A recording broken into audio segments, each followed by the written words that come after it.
Imagine this. It's 3 a.m. You're wide awake, staring into darkness, and your mind is spiraling through every conceivable financial catastrophe that could happen tomorrow. Your vehicle might break down. Your computer could fail. You might get laid off. Perhaps your pet requires emergency veterinary care. Does this sound familiar? What if I revealed there's a specific dollar amount that could eliminate virtually all of these midnight panic sessions and fundamentally transform how you navigate through life?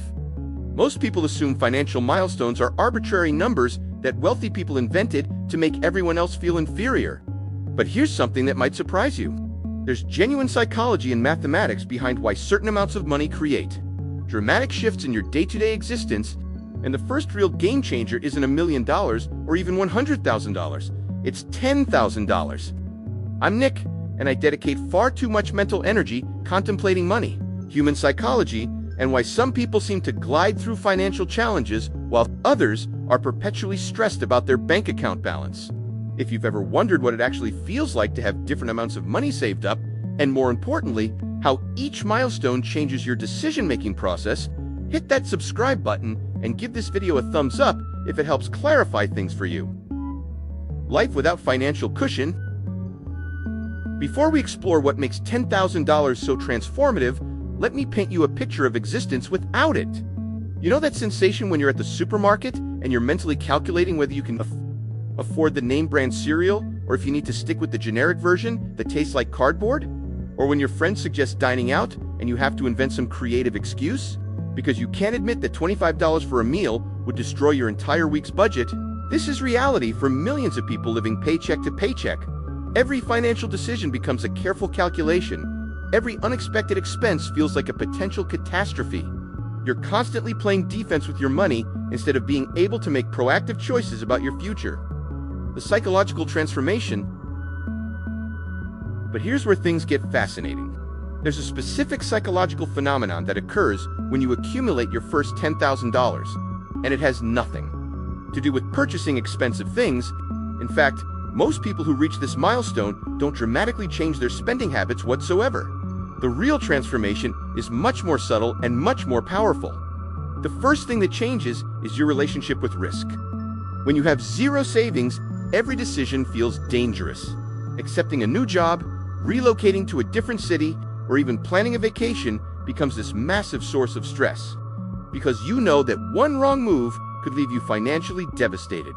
But when you have $10,000 sitting in your account, suddenly these identical decisions feel manageable.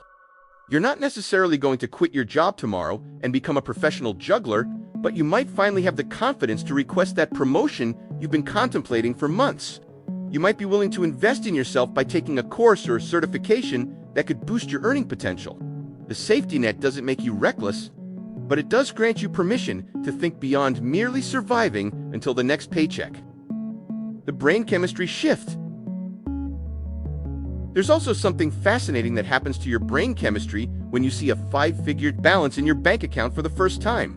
Neuroscientists have discovered that financial security actually reduces cortisol levels, your body's primary stress hormone. This means that reaching $10,000 doesn't just change your finances, it literally changes how your body responds to daily challenges. Think about the last time you had a minor car problem. If you're living paycheck to paycheck, that check engine light might as well be a countdown timer to financial disaster. You're immediately stressed about how you're going to pay for repairs, whether you'll need to put it on a credit card or if you'll have to borrow money from family. But when you have $10,000 saved, that same check engine light becomes a simple inconvenience. You're annoyed, certainly, but you're not panicked. This shift from panic to mild annoyance might seem small, but it has ripple effects throughout your entire life. When you're not constantly worried about money, you make better decisions in general. You sleep better, you're more productive at work, you're more patient with your family and friends.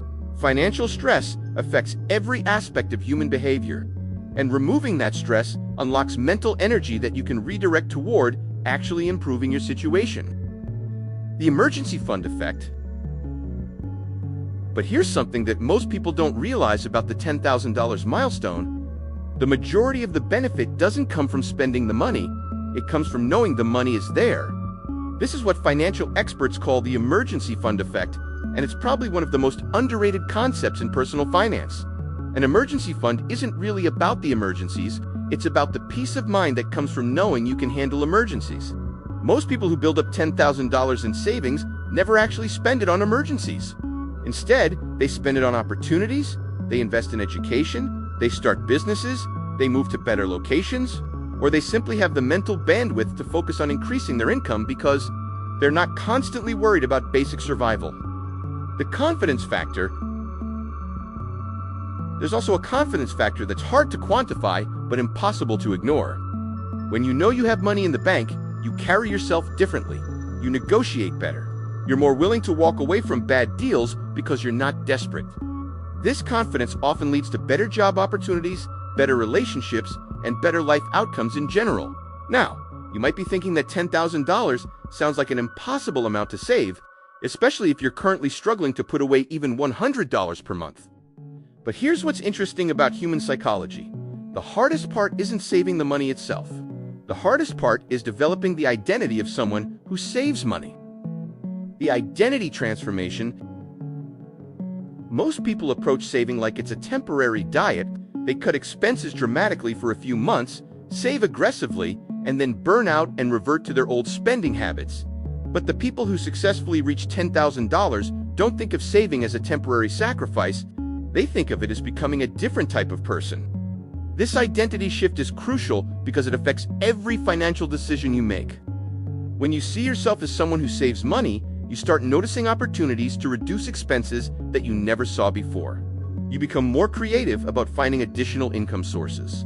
You start thinking long-term instead of just focusing on immediate gratification. The beautiful thing about this process is that it gets easier as you progress. Saving your first $1,000 is brutal. It requires significant lifestyle changes and constant willpower. But saving your second $1,000 is noticeably easier because you've already developed the habits and mindset. By the time you're working toward your fifth or $6,000, the process feels almost automatic. The mathematical reality. There's also a mathematical reality that makes $10,000 particularly powerful. This amount of money can cover the vast majority of unexpected expenses that derail people financially. Car repairs, medical bills, job loss, family emergencies. Most of these situations can be handled with less than $10,000. This means that once you reach this milestone, you're effectively immune to most of the financial disasters that keep people stuck in the paycheck-to-paycheck cycle. The mental shift about money itself. But perhaps the most significant change that happens when you save your first $10,000 is how you start thinking about money itself, instead of viewing money as something that just disappears from your paycheck every month. You start seeing it as a tool that multiplies your options. Before you have savings, money feels scarce and finite. Every dollar spent is a dollar gone forever. But when you have $10,000 working as your financial foundation, you begin to understand that money can actually create more money. This is where people start getting interested in concepts like investing, side hustles, and passive income. Not because they suddenly became financial geniuses, but because they finally have the mental space to think beyond just covering their basic expenses. When you're not constantly worried about rent money, you can start wondering about retirement accounts. When you're not stressed about grocery bills, you can start researching stock market investments. Skill over income. Here's something that might blow your mind. The person with $10,000 saved is actually closer to financial independence than someone with zero savings, even if that second person earns twice as much money. Why? Because the saver has developed the most important skill in wealth building, which isn't earning money, it's keeping money. You probably know people who make six-figure salaries but are somehow always broke. They drive expensive cars, live in fancy apartments, and eat at restaurants that charge $20 for a salad, but they have no savings whatsoever. Meanwhile, you might know someone who makes $40,000 a year but has managed to accumulate substantial savings by being intentional about their spending. The difference isn't income, it's mindset, and reaching $10,000 in savings is like a masterclass in developing the right financial mindset. You learn to distinguish between wants and needs. You become skilled at finding ways to reduce expenses without feeling deprived. Most importantly, you develop the patience to delay gratification, which is probably the single most valuable financial skill anyone can learn. What $10,000 actually does. Now, let's talk about what $10,000 can actually do for you in practical terms. First, it covers almost any car repair short of needing a completely new engine. Most automotive emergencies cost between $500 and $3,000. With $10,000 in the bank, car problems shift from financial disasters to minor inconveniences. Medical emergencies become manageable even without great insurance. Most urgent care visits, emergency room trips, or minor procedures fall within this range. You're not going to cover major surgery with $10,000, but you can handle the vast majority of health issues that pop up unexpectedly. Job loss, which is probably the scariest financial scenario for most people, becomes something you can actually survive. $10,000 gives you roughly 3 to 6 months of breathing room to find new employment, depending on your expenses. That's enough time to be selective about your next opportunity instead of desperately accepting the first offer that comes along. Creating opportunities. But here's where it gets really interesting. Having $10,000 doesn't just protect you from disasters, it actually creates opportunities that wouldn't exist otherwise.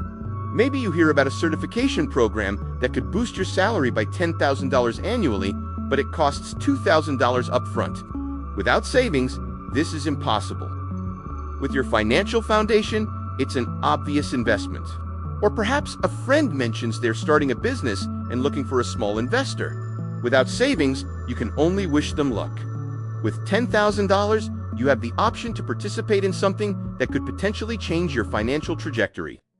I'm not saying you should invest your entire emergency fund in your buddy's cryptocurrency scheme, but having options feels incredibly different from having no options at all. Beyond financial benefits, the psychological impact extends beyond just financial decisions. Too, when you have money saved, you sleep better. And I mean this literally. Studies show that people with emergency funds report significantly better sleep quality than those without savings. Turns out, financial stress is one of the leading causes of insomnia, and eliminating that stress has immediate health benefits. Your relationships improve as well. Money stress is cited as one of the primary causes of divorce and family conflict. When you're not constantly worried about bills, you have more emotional energy to invest in the people you care about. You're less irritable, less anxious, and more present in your interactions with others. There's also something to be said for the confidence boost that comes with having money in the bank. You walk into job interviews differently when you know you don't desperately need the position. You're more likely to negotiate salary and benefits because you're not operating from a place of fear.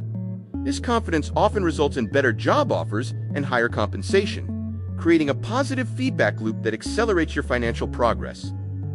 Getting started? The reality check?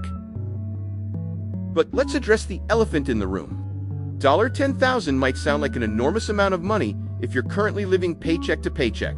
The good news is that you don't need to save it all at once. In fact, trying to save too aggressively often backfires because it's not sustainable. The most successful savers I know started with ridiculously small amounts, maybe $50 per month, maybe even $25. The key is consistency, not the size of the initial contribution. Once you build the habit of saving something every month, you can gradually increase the amount as your income grows or as you find ways to reduce expenses. Here's a reality check that might motivate you. The average American spends over $3,000 per year on coffee, dining out, and convenience purchases. That's not even counting major expenses like car payments or entertainment subscriptions. If you could redirect just 1/3 of that spending towards savings, you'd have your $10,000 in less than 3 years. I'm not suggesting you should never enjoy a coffee or eat at a restaurant, but I am pointing out that most people have more flexibility in their budgets than they realize. The difference between someone who builds savings and someone who doesn't usually comes down to awareness and intentionality, not income level. Decision fatigue, elimination. Let's talk about something called decision fatigue, which sounds like corporate buzzword nonsense, but is actually a real psychological phenomenon. Every day you make thousands of tiny financial decisions. Should I buy the generic pasta or the name brand? Can I afford to grab lunch today, or should I pack a sandwich? Is it worth paying for premium gas, or will regular be fine? Each of these micro decisions burns mental energy, and by the end of the day, you're exhausted from constantly calculating whether you can afford things. But here's what happens when you have $10,000 in the bank. Suddenly, 90% of these daily financial decisions become irrelevant. You're not choosing between generic and name brand pasta because you're worried about your bank account. You're choosing based on what you actually prefer. This might seem like a small thing, but imagine how much mental energy you'd free up if you stopped having to make survival-based calculations 50 times per day. I know someone who told me that the first time they walked into a grocery store after hitting $10,000 in savings, they almost cried. Not because they went crazy and bought caviar and champagne, but because they realized they could focus on what they actually wanted to eat instead of what they could afford to eat. That's a level of freedom most people don't even realize they're missing until they experience it. The breathing room principle. Now, let's get real about something that financial advisors don't always emphasize. Having $10,000 saved doesn't make you rich. It doesn't mean you can quit your job and become a professional beach volleyball player. You're still going to think twice before buying a $1,000 gadget you don't really need. But what it does give you is breathing room. And breathing room is the foundation of every good financial decision. When you're not gasping for financial air, you can actually think strategically about your money instead of just reacting to whatever crisis pops up next. Maybe you notice that your car insurance renewal is coming up and you actually have time to shop around for better rates instead of just accepting whatever they send you. Maybe you realize that your phone plan is ridiculously expensive and you can switch to something cheaper without worrying about the switching fees. These optimizations might only save you $50 or $100 per month. But when you're not stressed about money, you're more likely to notice these opportunities. And those small optimizations compound over time into serious savings that make your next financial goal even more achievable. The investment paradox. Here's something interesting about human psychology that most people don't realize. When you have zero savings, every dollar feels precious because losing it means you're one step closer to financial disaster. But when you have $10,000 saved, individual dollars start feeling less precious, which actually makes you more willing to spend money on things that could increase your earning potential. This seems counterintuitive, but it's incredibly important. The person with no savings might skip a $50 networking event because $50 feels like a lot of money when you're living paycheck to paycheck. But the person with $10,000 saved might attend that same event and end up meeting someone who offers them a job that pays $5,000 more per year. The safety net doesn't make you careless with money, but it does make you more willing to invest in opportunities. I've seen this play out countless times. People who build their first substantial savings account often experience a sudden acceleration in their career growth. Not because having money directly leads to promotions, but because financial security gives them the confidence to take chances that broke people simply can't afford to take. The social dynamics of money. Let's talk about something nobody mentions in personal finance articles, but everyone experiences in real life. The social dynamics of money. When you're constantly stressed about your financial situation, it affects how you interact with other people in subtle but significant ways. You might avoid social situations because you can't afford to participate. You might feel embarrassed about your financial struggles and become withdrawn. You might even develop resentment toward friends who seem more financially stable. But when you have $10,000 saved, these social anxieties diminish dramatically. You can accept dinner invitations without panic. You can contribute to group gifts without resentment. You can participate in experiences without feeling like a financial burden. This social confidence compounds in unexpected ways, often leading to better networking opportunities, stronger relationships, and more collaborative partnerships, all of which can accelerate your financial growth. The final word. So there you have it. $10,000 isn't just a number in your bank account. It's a complete psychological transformation that touches every aspect of your life. From sleeping better at night to walking into job interviews with actual confidence instead of desperation, this milestone creates a domino effect that most people never see coming. If you're currently staring at a bank balance that looks more like a phone number from the 1950s, don't panic. Start small, stay consistent. And remember that the person you become while saving your first $10,000 is infinitely more valuable than the money itself. The compound effect of having $10,000 goes far beyond the immediate financial security it provides. It changes how you think about risk, how you approach opportunities, and how you plan for the future. Most importantly, it proves to yourself that you're capable of achieving financial goals, which creates momentum for even bigger accomplishments down the road. When you have your first $10,000 saved, you start thinking differently about your next $10,000 And then the next beat, before you know it, you're on a path toward real financial independence. Not because you got lucky or inherited money, but because you developed the habits and mindset that make wealth building inevitable.